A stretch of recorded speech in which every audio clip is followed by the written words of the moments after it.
He's dead, Jim. So Charlie Kirk is dead, and I feel like there have been a few people who died this year that I'm just like, oh, well, that's not even sad. That guy was awful. You know, you got James Dobson and well, mostly just James Dobson is who I'm thinking about. Actually, both of them made a lot of money off of just lying to people. Now, depending on what you feed your brain, you may not be aware that they were lying to you, but I know that they were lying to you, and I'm pretty confident that both of them knew that they were making their fortunes and collecting their influence by just straight up lying to people. News reporters have been asking politicians what they think, and everyone who has media training is wanting to avoid being the story and just saying that they abhor political violence. But the thing is, Kirk and people like him are politically violent. And I mean, like he was. But the ones who are still alive, people like Jordan Peterson, Dave Rubin, Tim Pool, Ben Shapiro, but also politicians like Hakeem Jeffries and Kirsten Gillibrand. Anyone who prioritizes the will of the people who are paying them over the truth, which all of those people do, they are politically violent. Now, I didn't pay attention to politics for a lot of my life, so I do have a number of pretty huge gaps.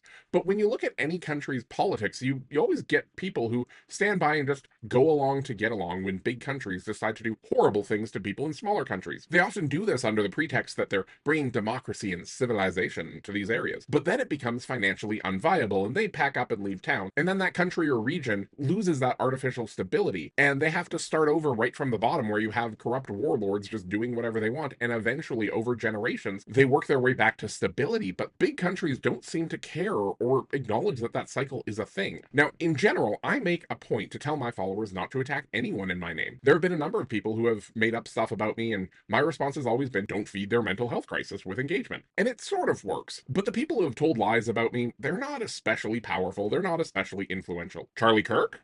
A lot of people listen to that guy for some reason, and he constantly encouraged people who listened to him to try and make life difficult for other people and to approve of exactly what happened to him when it happens to other people. So, is political violence abhorrent? Sure. But it's weird to see people complain about political violence when they're normally fine with it, as long as it isn't happening to someone who doesn't have a platform. He was worse than dead.